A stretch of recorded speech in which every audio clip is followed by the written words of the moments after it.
there are two prevailing thoughts that came out of the Chicago Bulls' first preseason game, and that's a little more concerned about the defense that I was coming in, and we're going to talk about some of those things on why the defense is so concerning. And Matas Buzelis has absolutely shined, and while it's still only preseason and he deserves that caveat, he's kind of the player to look out for as the preseason goes along, and I'll explain that a little bit more in the episode as well. Plus, we're going to look at a 3-team trade proposal that involves the Chicago Bulls getting back 2 first-round picks in a Zach LaVine trade. We're going to talk about all that and more on today's Chicago Bulls Central. You are now tuned in to Chicago Bulls Central, your number one place for all Chicago Bulls news and content.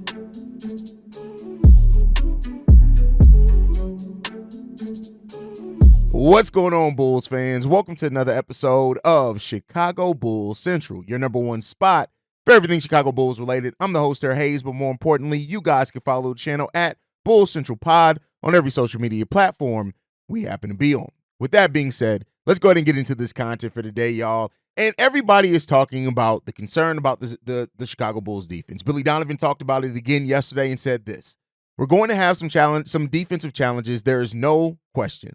I think they're going to have to be a team that is collectively doing it together. We're going to have to do things differently schematically. We're going to have to do different adjustments or changes throughout the course of the game. Changing coverages. We're going to have to provide help in certain situations. Certainly, if you're lining up 3 guards, somebody's going to be lining up potentially with a mismatch, and you're going to have to find some areas that you can kind of cover for each other. Now, that's something that so far the Bulls defense has not done. Now, again, one preseason game, a new system, new players, right, that are included in the system. And overall, I do like the fact that Billy Donovan is open to change, because it is going to take some change for the Chicago Bulls to really be anywhere close to a solid defensive team. Right now, I don't have my hopes defensively for this team. I think this is going to be a struggle. I want to see them give effort, which a lot of defense is effort, right?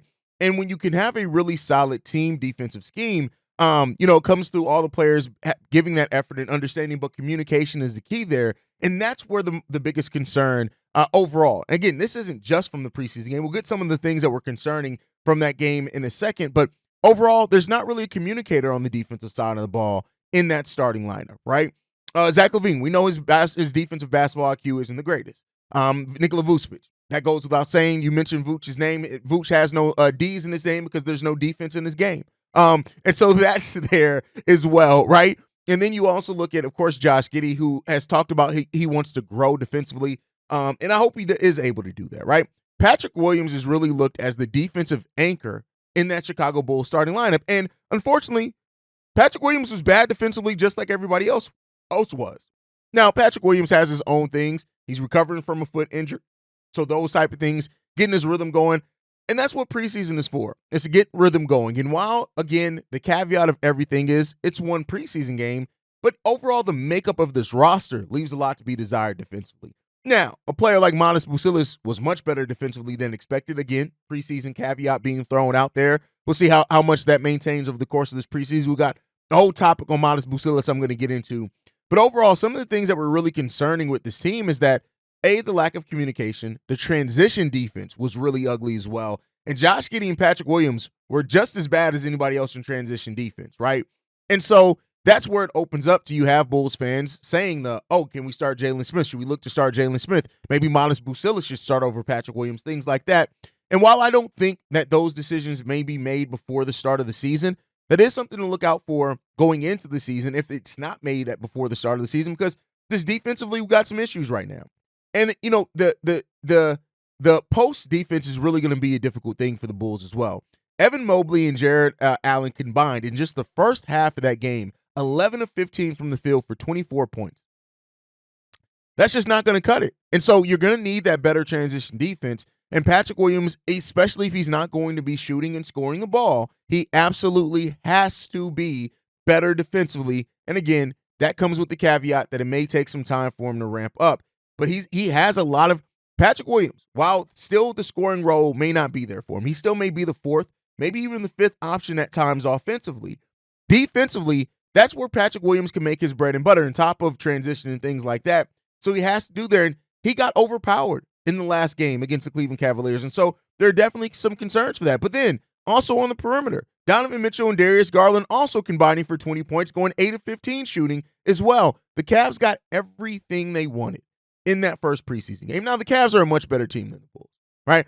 I think even the most diehard Chicago Bulls fan would admit that right now the Cleveland Cavaliers are just a much better built, constructed, and a more talented team than the Chicago Bulls.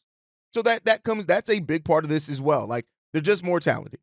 It is what it is. Talent is going to win out more times than not. They're a team that has also been together. We're still, we got two of our major pieces in the starting lineup with Josh Giddey and Patrick Williams overcoming injuries. Even you could throw in Zach LaVine with his season getting cut short due to injury last year as well. So there are, of course, those caveats that can be given to this Bulls team also, right? We don't want to overlook that at all.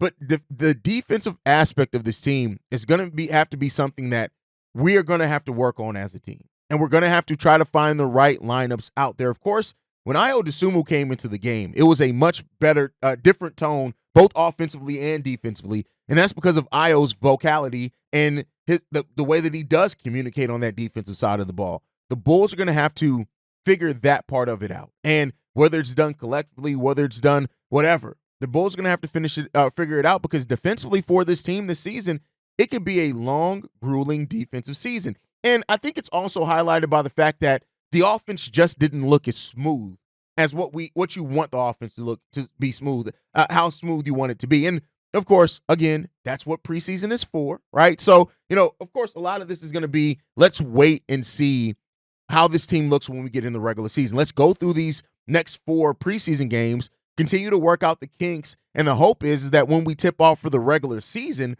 the Bulls are in a much better place, right? And so, I don't want to lose that in all of this. That is what the point of preseason is for. It's to work out kinks. It's the purpose of it is to overcome some things, figure out some rotations, things like that. Now, I think one of the concerns is that, they're not concerns, but one of the positives is when we started that second quarter and Dalen Terry and those guys were out there with the starters, it looked pretty damn good, right? So athleticism, I think, is going to play a big part in it as well. And again, this is not to beat up on Nikola Vucevic, right? This is just to talk about the possibility. And there is a possibility that Jalen Smith offers some of what you need in that starting lineup, because you do have Ayo coming off the bench. You do have Matas Buzelis coming off the bench. Hell, you're going to have Torrey Craig potentially coming off the bench. And at some point when he's healthy, right, you're going to have Lonzo coming off the bench. So you're going to have some defensive IQ coming off that bench. You can at least add some athleticism. And Jalen Smith isn't a great on-ball defender, right? I think at this point it's different than Vooch, right? And that's going to bring its own positives with it. But I mean, as an on-ball defender, let's not act like Jalen Smith is this great on-ball defender. He's not. But he does offer more versatility defensively than what the Nikola Vucevic does. That's for sure, right? And he offers more. He's a more athletic player as well than Nikola Vucevic. And so when you look at those type of things and compare those guys, as well as just his rim protection ability is a lot better than Nikola Vucevic's as well. So there are definitely those things that also play a part into having to figure some things out. And then the Matas Buzelis aspect of it as well is that, listen, again, not to beat up on Patrick Williams. I hope that Patrick Williams turns this thing around and that he's able to at least be defensively what we need in that starting lineup. His three-point shooting, those type of things, I think that's going to come along over time for him as well. But if at some point you need just more athleticism, you need more kind of focus defensively, you need more aggression, listen, Matas Buzelis is right there. If you need more stable play, Torrey Craig is right there, right? And I would even throw in Julian Phillips in the hat there as well if you don't want to, start the rookie. So there's a lot to be said is that Billy Donovan can go to differently if he needs to try to mix up some things, right? And so that's just what it comes down to. And so we'll continue to watch and monitor it, and you guys already know what it comes down to with that. But it's some things with this team that we're gonna have to figure out. And the overall thing that I have is, and even in reading that quote from Billy Donovan, is that Billy, if you notice this, which is good, I will say this, right? And I know some of the naysayers and things like that, like I get it. There are problems with Billy Donovan. I have my own issues with Billy Donovan. But some of the things that you look for is Billy Donovan's honest about where the defense is and the fact of having challenging defenses. If you recognize that, great. Now we need to see, what are you going to do? What are you willing to do? And that may come through hurting some players' feelings. If their feelings even get hurt, you got to make the best decision to put your team in a position to try to win basketball games, right? That's what you're telling us your goal is. You have said that your goal is not keeping the first round pick. You're not tanking. You're trying to win. You have a young core of players that you believe can get you in a position to win games. If that's what you're telling us, let your actions match your words, and that may have to come with making some difficult decisions in that lineup to try to figure it out, right? And so that's what you got to try to do. And so, ultimately, I said this in the halftime hangout, I think as well, is that one of the things that I was concerned about, and way too early, I still am high on Josh Giddey because Josh Giddey fans have been vocal as well. Is that the thing that I was worried about is that we brought in Josh Giddey, we made the move to Josh Giddey, and they're going to be committed to Josh Giddey as their starting point guard. But it probably should be Ayo Dosunmu starting at shooting guard next to Kobe White's point guard. And again, that's just something to watch as we go forth into the season. I hope, like we saw some flashes in the second half of the game, we saw some flashes of how it could work with Giddey and Kobe White. We saw that. Josh Giddey was way more aggressive at getting to the rim as well. Those type of things happen. We need to build off that, right? And we'll ultimately see. But I hope more than anything, Billy Donovan is going to remain open to doing some things that may make sense for the betterment of the team, even if that means minimalizing some of your other players.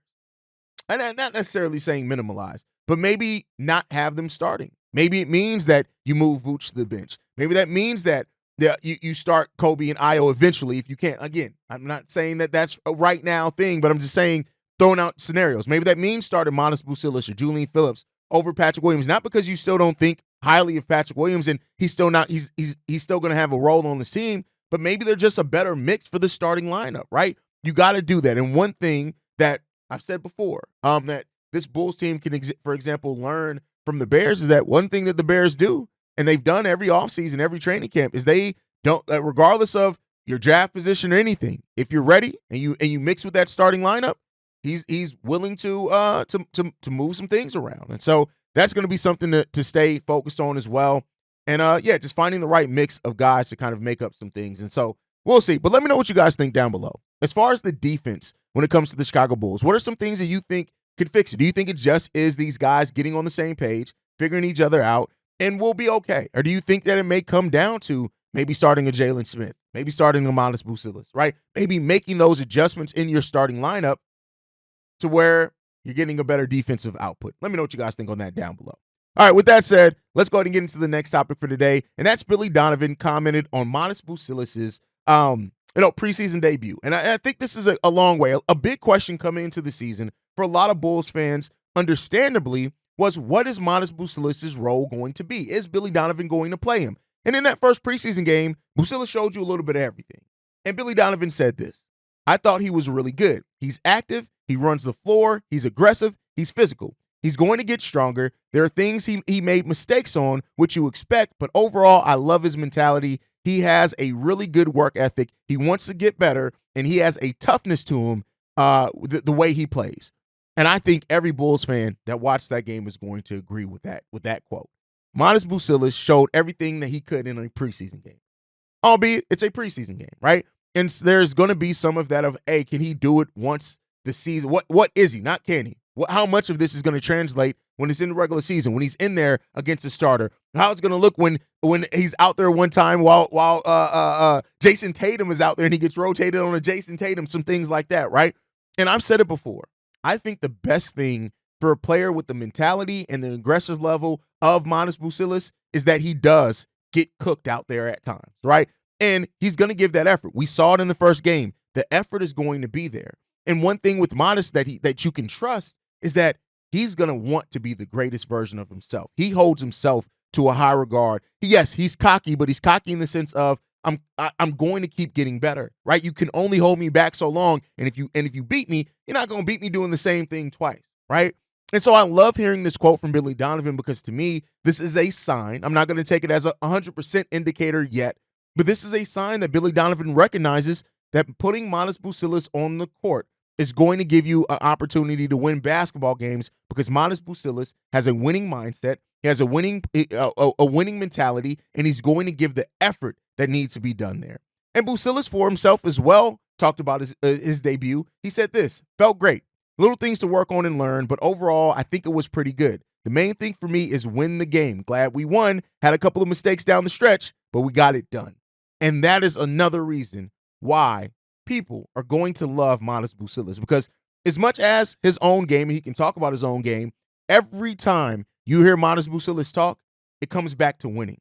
This is a guy that wants to win. This is a guy that I think no matter what you ask him to do, if you ask him to take 15 shots, if you ask him to go out there and guard the team's best player while he may not be successful at it, if he thinks it's going to help us win the game, he's going to be willing to do whatever it takes to win. And something that gives Matas Buzelis a leg up, I think, over other rookies that we've had here is that Buzelis has the mindset as if he wants to be the best player on the court. And I'm not saying that other players don't want to be the best on the court, but it's a little bit different. If you know, understanding how Matas goes about the game, Matas Buzelis is a dog by every definition of the word. And I really do think as we go forth in this season, I'm not at the point yet. I get some Bulls fans, the excitement's there, and hold on to that excitement. I want to be clear here. I love seeing Bulls fans say, this guy can win Rookie of the Year. Now, I don't know if he's going to have the role to be able to do that and how much Billy Donovan is going to put him in a situation where he can do that. It's not about Rookie of the Year for me. It's about how much this guy grows and develops over the course of time. One thing that I've said over on Chicago Bears Central, right? And I've said this about Caleb Williams. To me, it wasn't about Caleb coming in and being generational about day one. On day one, it's about how quickly does he learn from the rookie mistakes that he's naturally going to make.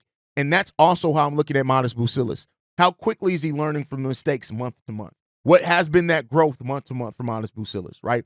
So in October and November, how many of those mistakes has he lessened? Because I won't say eliminate, but has he lessened by the end of December, right?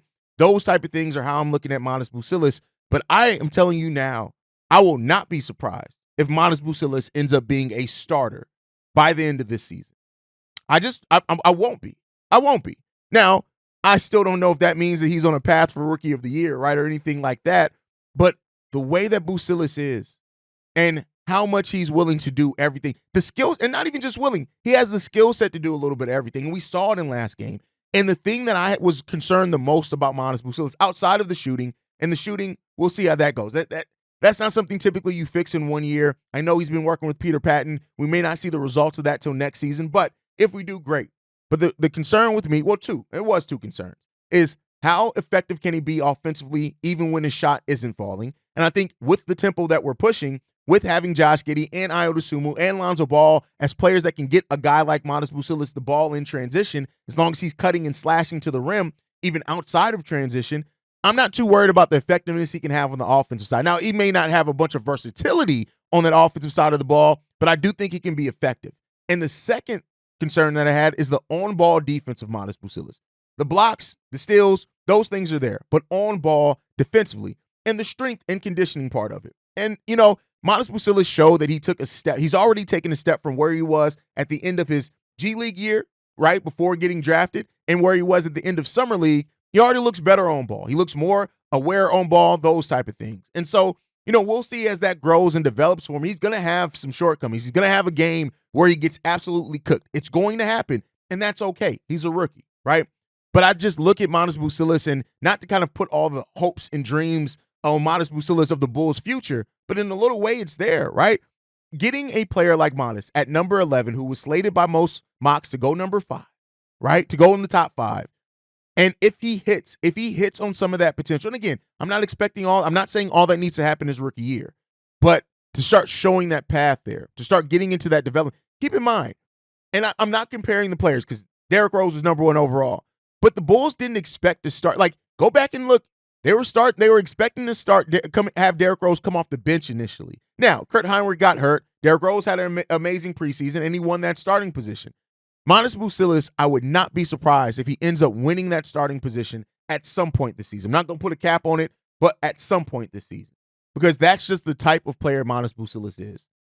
And so we'll see. But overall, a lot of the Bulls' future does come down to Matas Buzelis, because if he is a hit, right, that really does up your ceiling considerably. And so let's hope that Matas hits, and I'm glad that Billy Donovan also recognizes and talks about how good Matas was, because hopefully that's going to give him a leg up on being able to be used earlier in his season, and Billy Donovan making him a part of the rotation, because Buzelis is out there to earn it. Now, before we go, I wanted to get into a 3-team trade idea that popped up that actually is one of the more thought out ones that I think here. This one does come from Bleacher Report. It's a 3-team trade involving the Pelicans, the Bulls, and the Los Angeles Lakers. So in this deal, the Lakers would be getting Zach LaVine and Antonio Reeves in this trade. The Bulls will be getting Brandon Ingram, D'Angelo Russell, Jalen Hood-Schifino, a 2029 first-round pick from the Clippers. From the Lakers, and a 2031 first-round pick from the Lakers as well. Now, while this is good, it's because that's after LeBron is supposed to be gone from that team, right? And so we don't know where Anthony Davis and those guys are going to be by then. And so while, yes, those are 2 picks far out, hey, you're taking the risk or taking on the chance that those may be good picks by then. And then the Pelicans in this will get Rui Hachimura, Chris Duarte from the Chicago Bulls, Cam Reddish, Jackson Haize, and a 2031 first-round pick from the Chicago Bulls. So the Bulls will be giving up their own 31 first-round pick to get the Lakers' 31 first-round pick. So the Bulls will be incentivized to be good by then because they don't have their own pick, right? And so this is a move when you look at it. The Lakers keep Austin Reeves in this deal. They're adding they're adding Zach LaVine to that. They're just losing D'Angelo Russell and a rookie in Jalen Hood-Schifino, which I'm not mad at the Bulls getting because, again, yes, it's another guard, but again, the Bulls at this point are looking at talent, not necessarily position, trying to develop the best talent that they can get. So the Bulls will be getting 2 first-round picks, Brandon Ingram, who's expiring, D'Angelo Russell, who's also expiring. Could they be part of the Bulls' future? Possibly, but they also could be players that the Bulls just look to move on from at the end of the season or whatever else. I actually like this 3-team trade. I like the pieces the Bulls are getting back. The question is, though, would the Bulls realistically be getting back 2 first-round picks in a move like that? I think at this point, if the Lakers and the Pelicans called and they're willing to give up, and at the end of the day, they're getting 2 first-round picks, well, technically 1 because they're giving up their own. If they're getting that in this type of move, I'm not mad at it. Even if, let's say the Bulls don't get the Lakers' 31 first-round pick and they keep their own, that 31 first-round pick goes to the Pelicans instead of coming to the Bulls, and we just get the 2029 first-round pick but keep our own 31 pick. I'm not mad at that at all either. You're getting Jalen Hood-Schifino, who is still a promising young player in his second year, for another first-round pick. I'm not mad at that deal. Now, how realistic is this for both teams? I think that this is the type of move that would not happen until right at the trade deadline, depending on where all the teams are in that point. But these are all pieces that were rumoredly those teams are looking to give up. And well, look, let me know what you guys think on that down below on this rumored deal. This trade suggestion, I should say, and if this actually helps the Bulls get a lot of what they reportedly want if they move on from Zach LaVine. But let me know all that down below. That's my time for today. Make sure you guys are following the show at Bull Central Pod. You can send us any feedback, questions, comments, concerns, bullcentralpod@gmail.com. Lastly, if you want to leave a text message and our voicemail for the mailbag, the number to do so, 773-270-2799. We are the #1 spot for everything Chicago Bulls related, but that's thanks to you guys. And like I like to end every episode on, go Bulls. Love you guys. See red if you can, y'all. Peace. This has been a presentation of the Break Media.